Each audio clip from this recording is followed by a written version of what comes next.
Kisah akan berfokus pada seorang pria bertubuh gempal bernama Billy, seorang pengacara yang hidupnya sejahtera, punya rumah bagus, istri cantik, dan seorang putri yang beranjak remaja. Saking sejahteranya, Billy saat ini memiliki berat badan di atas 150 kg, yang hal itu sama sekali tidak mengganggunya. Bahkan Billy nampak happy-happy saja, meski sang istri sudah menerapkan program diet selama beberapa minggu terakhir ini. Morning. What you always wanted me to do to you. I'll call him that. It's bad if your father's defending him. Jokes I can do without. Hari ini Billy kebetulan sedang membela seorang mafia kaya raya bernama Richie yang sedang tersandung kasus serius, yang memang Billy ini terkenal sebagai pengacara pembela para kaum konglomerat dan sering menzolimi terhadap orang-orang tertindas yang butuh keadilan, yang mana dengan kecerdasan dan kelihayan Billy dalam memanipulasi sebuah kasus, Richie akhirnya terbebas dari tuduhan dan kasus pun ditutup saat itu juga. Who was it that took a contract out on your life 3 years ago? Objection. Overruled. Everything is beautiful. Richie mengundang Billy makan sepuasnya di atas kapal, di mana hal ini adalah sebagai bentuk rasa terima kasihnya atas bantuan yang sudah Billy berikan. Bahkan setelah Richie membayar mahal firma atau kantor tempatnya bekerja, itu masih belum cukup untuk membalas budi, sehingga Richie berjanji akan selalu siap dan siaga apabila suatu hari nanti Billy membutuhkan bantuannya. Even after I'm done paying your firm a fucking fortune, I'm still gonna owe you. Big time. Billy kembali ke kantornya tepat saat ada pekan raya Gypsy atau semacam perayaan yang diadakan oleh orang-orang yang memiliki gaya hidup nomaden alias berpindah-pindah, yang di situ kita akan diperkenalkan pada dua sahabat dekat Billy. Ada bapak kepala polisi dan ada bapak hakim yang sama-sama kurang menyukai kelompok Gypsy, terutama pekan raya yang diadakan di kota tercinta mereka ini.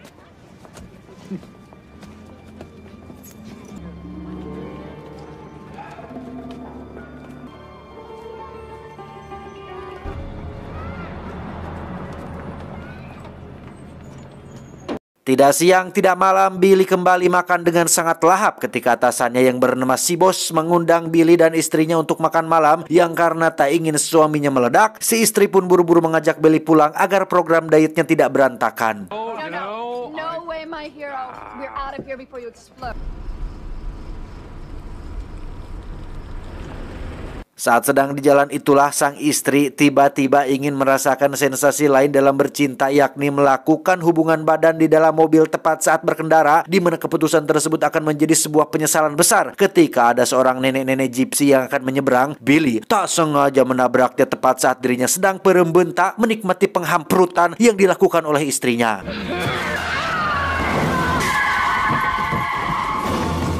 Keesokannya dilakukan persidangan dengan saksi mata, yakni seorang dokter apotek yang kebetulan sedang berjaga pada malam itu, di mana bapak hakim dan bapak polisi sendiri merupakan sahabat dekat Billy, sehingga kasus ini dinyatakan murni sebagai kecelakaan, bukan kelalaian, yang alhasil Billy diperbolehkan untuk pulang ke rumahnya. Saat akan pulang itulah muncul seorang kakek-kakek Gypsy yang merupakan suami dari si nenek Gypsy yang sudah Billy tabrak malam tadi, di mana beliau mengusap pipi Billy sambil mengatakan thinner, yang artinya lebih kurus, seolah ada maksud tertentu dari perkataannya tersebut.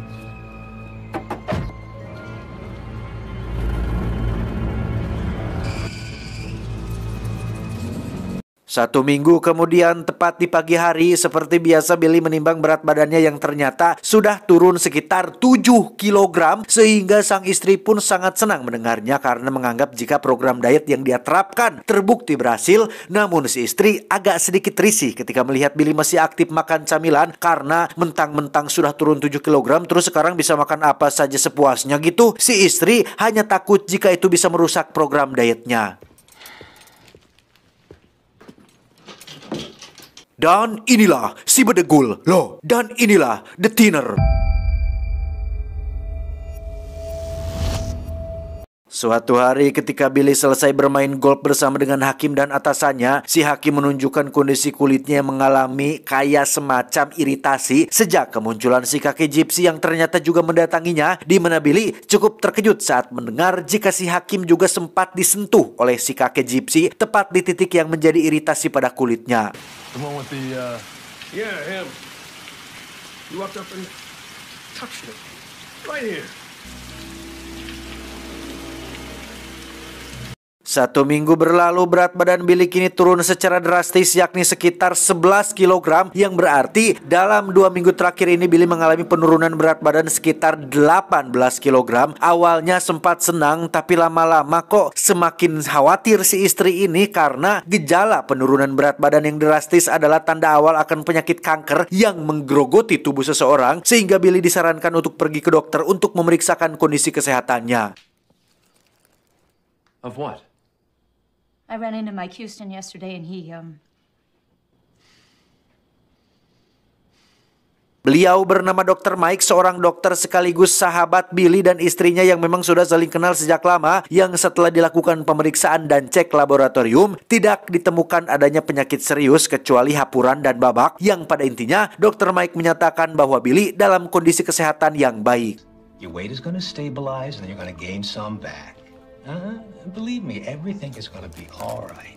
Billy langsung pergi ke tukang jahit untuk membeli baju baru yang pas dengan tubuhnya yang sekarang, di mana si tukang jahit merasa sangat penasaran dengan program diet macam apa yang dijalankan oleh Billy sampai-sampai bisa turun drastis seperti ini. Berbeda dengan orang-orang yang memandang kagum terhadap perubahannya, Billy justru merasa tidak percaya diri dan merasa seperti aneh saja dengan bentuk tubuhnya yang baru, sehingga dia pun makan malam dengan sangat lahap sampai-sampai membuat putrinya menjadi jengkel.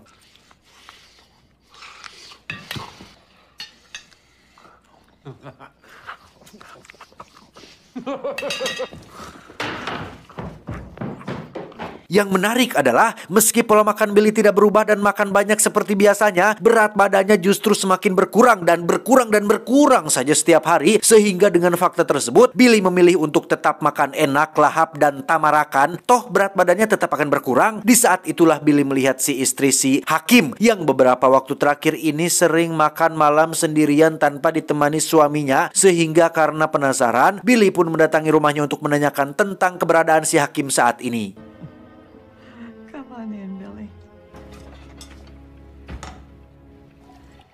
He's at the Mayo Clinic. Dan ternyata si Hakim saat ini sedang dirawat di salah satu klinik di luar kota, di mana kondisi kulitnya yang iritasi merupakan gejala awal untuk kondisi penyakit serius yang dideritanya. Yang hal itu terjadi sejak si Hakim bertemu dengan si kakek Gypsy, yang mana istrinya percaya jika apa yang terjadi pada suaminya adalah sebuah kutukan Gypsy yang diberikan oleh si kakek sebagai hukuman atas si nenek yang mati tertabrak. Yang semua ini tidak akan terjadi apabila Billy tidak melibatkan si Hakim untuk menutupi kasus tersebut dan memenangkannya di persidangan. Lady, you were the one that hit her! You! Not Carrie! You come back in another couple of weeks after you lost another 40 or 50 pounds! You tell me what you believe then! Billy pun menghubungi Richie si mafia untuk menanyakan kebenaran tentang adanya kutukan Gypsy, yang dari informasi yang didapat dari ibunya Richie langsung, kutukan Gypsy memang ada, meski sebagian orang menganggap hanya sebagai mitos belaka. Tetapi apabila seseorang terkena kutukan, maka hanya orang yang bersangkutanlah yang bisa mencabut kembali kutukan tersebut. Yeah, she says she believes. Yeah, and she knew plenty of gypsies in the old country. She says that whoever puts it on has to take it off. No one else can do it. No one else. Masih kurang yakin, Billy pun pergi ke rumah si bapak kepala polisi yang ikut terlibat dalam kasusnya, di mana beliau juga mengalami kutukan serupa setelah didatangi oleh si kakek Gypsy. Bedanya, jika si Hakim dikutuk memiliki kulit kering seperti kadal dan Billy akan semakin kurus setiap kali dia makan, maka si bapak kepala polisi ini tubuhnya akan semakin membengkak setiap kali dia BAB di toilet. Waduh. Yours is just a little slower. You'll get there eventually. No, I am not going. Mendengar rencana Billy yang akan mencari si kakek Gypsy, bapak kepala polisi pun memberikan sepucuk pistol kepada Billy untuk mengakhiri penderitaan ini, di mana Billy yang tidak setuju dengan cara brutal dan kekerasan pun memilih untuk pergi hingga mendengar suara tembakan yang sepertinya merupakan aksi bunuh diri yang dilakukan oleh si bapak kepala polisi. Saat Billy pulang ke rumah itulah dia mendapati Dr. Mike baru saja keluar dari dalam rumahnya, sehingga Billy yang sedang banyak pikiran pun menjadi sangat sensitif dan gampang seuzon terhadap orang lain dengan berpikir bahwa si dokter dan istrinya mungkin baru saja melakukan perselingkuhan. Billy pun masuk ke rumah dan langsung menceritakan tentang kutukan Gypsy yang terjadi pada tubuhnya, di mana sang istri yang tidak percaya terhadap hal-hal tahyul pun meminta Billy untuk segera pergi ke klinik sesuai dengan saran dari Dr. Mike, yang hal itu justru membuat Billy semakin marah. Look at that curse thing again. What the hell else can it be, honey, huh? I'm not having diet. It's not anorexia. I don't have a tapeworm. Keesokan paginya, Billy dan sang istri menghadiri upacara pemakaman si bapak kepala polisi yang tewas akibat bunuh diri semalam. Yang di situ Billy lagi-lagi melihat Dr. Mike dan istrinya nampak pegang-pegangan tangan. Siapa yang tidak suujon atuh? Padahal mereka berdua sedang membicarakan kondisi kesehatan mental Billy yang semakin hari semakin tidak stabil. Namun Billy yang sudah terlanjur goreng sangka pun tetap menganggap jika ada hubungan serius di antara mereka berdua. Billy pergi menemui sahabatnya yang seorang detektif untuk melacak kemana perginya si kakek dan rombongan gypsinya. Yang alangkah terkejutnya Billy saat mendengar jika nenek yang dia tabrak bukanlah istri dari si kakek, melainkan putrinya. Si nenek berusia 75 tahun sedangkan si kakek berusia 106 tahun dan dia memiliki cicit yang sempat Billy lihat di pekan raya gypsy tadi. Mereka tergabung dalam rombongan gypsy yang sering mengadakan pertunjukan di tempat yang berbeda. They're always in Bar Harbor at the end of the season. You can wait and pick them up. I don't have that much time. Pulang ke rumah, Billy lagi-lagi memergoki istrinya sedang berduaan dengan Dr. Mike pegangan tangan lagi. Siapa yang tidak seujon lagi atuh? Billy yang muak pun memilih untuk fokus dengan kutukannya, di mana dia pergi menemui seorang oknum agen perjalanan yang biasa memanipulasi kaburnya seorang koruptor ke luar negeri, sehingga Billy memanfaatkan jasanya untuk membuat dirinya seolah menghilang sampai urusannya berhasil diselesaikan.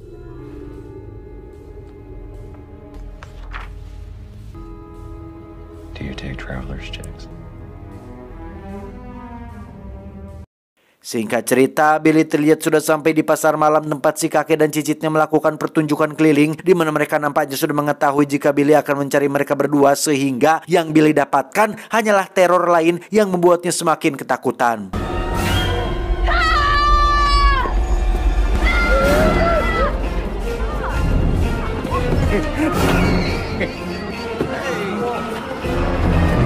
Dan ya, Billy diselamatkan oleh si hakim yang kondisinya tampak semakin buruk, di mana beliau menyetir mobil seperti orang yang sedang mabuk, hingga muncullah si kakek dengan truk pengubah bakarnya dan tiba-tiba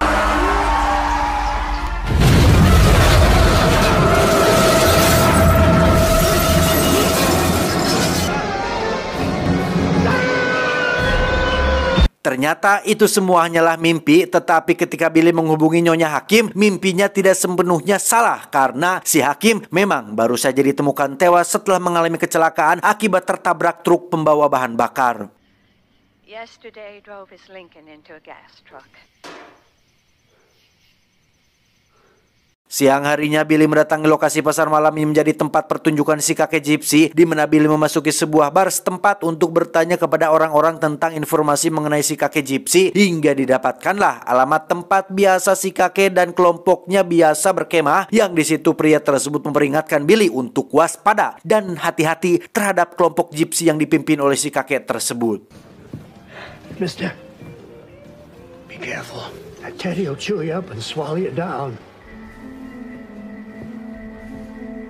Rindu pada putrinya, Billy pun menghubungi rumah untuk menanyakan kabar tentang mereka berdua, di mana Billy lagi-lagi harus kecewa berat saat mendengar jika Dr. Mike hampir setiap hari datang ke rumah dan mengobrol berdua dengan istrinya, yang hal itu membuat Billy semakin muak saja.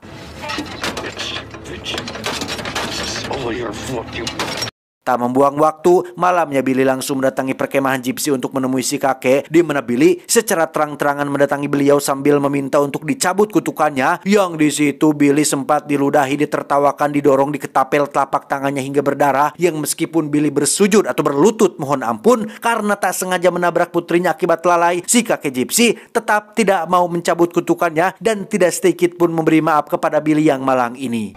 Get out or I make it worse. Bless you the first time. Like this.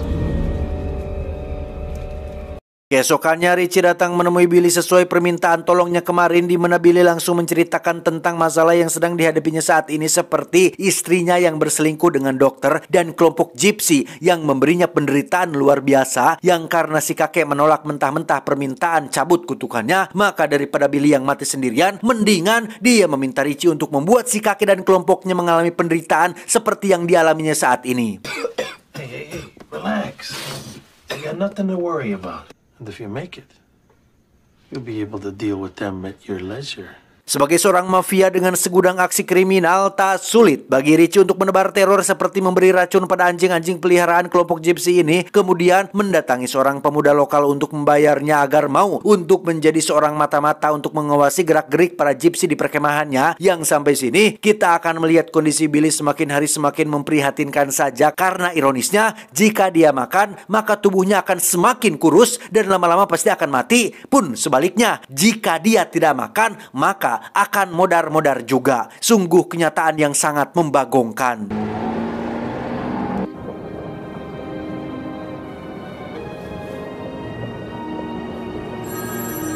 Keesokan paginya si pemuda menghubungi Richie untuk melaporkan jika dirinya tak sengaja ketahuan, sehingga Richie meminta si pemuda untuk segera kabur sejauh mungkin. Tapi tiba-tiba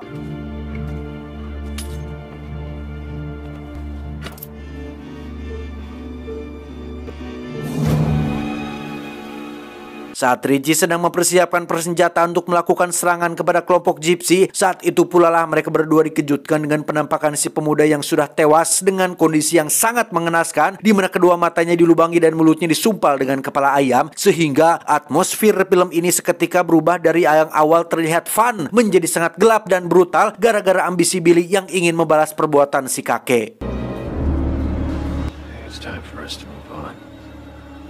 Tak membuang waktu, Richie langsung mendatangi camp Gypsy dan menembaki mereka semua secara membabi buta, di mana Richie berhasil mendapatkan suami cicit dan mengikat kedua tangannya, kemudian membiarkan kembali pada kelompoknya, lalu ditembak tepat di hadapan mereka semua.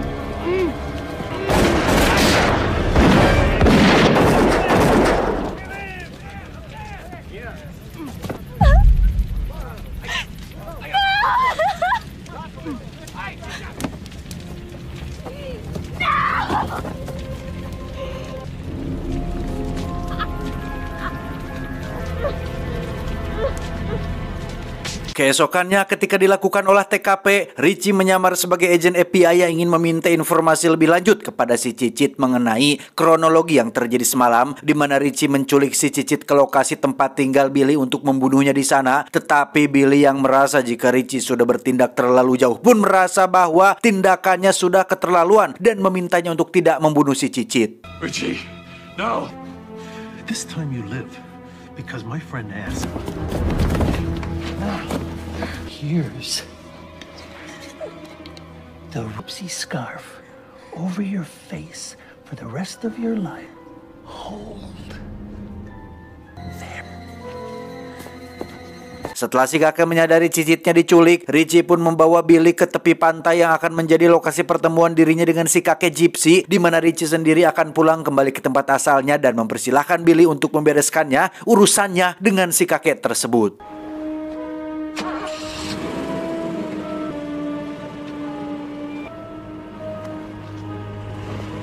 Setelah menunggu berjam-jam, si kakek akhirnya muncul sesuai pesan yang ditinggalkan oleh Richie. Si kakek akhirnya mau untuk mencabut kutukannya setelah Richie mengancam akan membunuh cicitnya dan terus melakukan teror terhadap kelompok Gypsy-nya. Bukan berarti si kakek memaafkan perbuatan Billy, tetapi beliau hanya ingin masalah ini cepat selesai. Dan cara mencabut kutukannya pun tidak semudah saat memberikannya, karena Billy harus mencari seseorang untuk memakan kue pai yang sudah dilumuri darahnya, yang apabila sudah ada orang yang memakan kue pai tersebut, maka kutukan Billy akan hilang dengan sendirinya.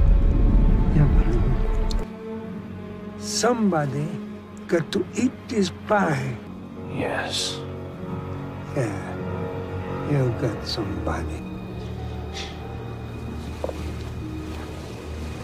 Billy langsung menelepon rumah dan menyuruh putrinya untuk menginap semalam di rumah tantenya yang ada di Cianjur, di mana hal ini merupakan bagian dari rencana Billy untuk sembuh dari kutukan, karena orang yang akan Billy berikan pai tersebut adalah istrinya sendiri yang dianggap sudah berkhianat dan menjadi penyebab utama atas semua masalah yang terjadi. Jika saja sang istri tidak kekerewet alias keras kepala ingin melakukan pengenceritan saat berkendara, mungkin penderitaan ini tidak akan pernah dialami.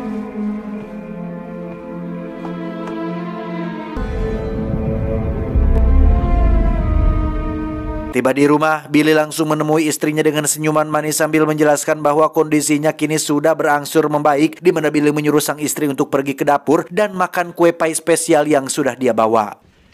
Hey, why don't you check out what I brought you? Go on, take a look. What's in there? Go. Oh, Billy, that's my favorite.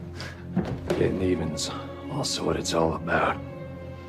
Keesokan paginya, Billy mendapati istrinya sudah mati dalam kondisi tubuh mengering seperti dehidrasi, pertanda bahwa dia sudah memakan kue painya. Sempat lega karena rencananya berhasil, Billy seketika dikejutkan oleh 2 buah piring bekas kue pai yang tergeletak di wastafel, yang berarti ada orang lain selain istrinya yang memakan kue pai tersebut, dan orang itu adalah putrinya sendiri yang tidak jadi menginap di rumah tantenya. Putrinya memakan kue pai tersebut pagi ini sehingga kemungkinan dia akan mati dalam beberapa jam lagi. Sempat merasa bersalah atas apa yang akan terjadi pada putrinya, Billy berniat untuk bunuh diri dengan cara memakan kue pai tersebut, tetapi ya, ternyata itu adalah Dr. Mike yang datang untuk berkunjung rutin harian, di mana Billy mengundang beliau untuk sarapan kue pai bareng, sehingga entah apa yang akan terjadi selanjutnya. Apakah Billy ikut makan dan mati bareng-bareng atau dia tetap melanjutkan hidupnya? Billy meninggalkan penonton dengan senyuman aneh yang menyeringai di wajahnya. Tamat ending yang cukup membagongkan.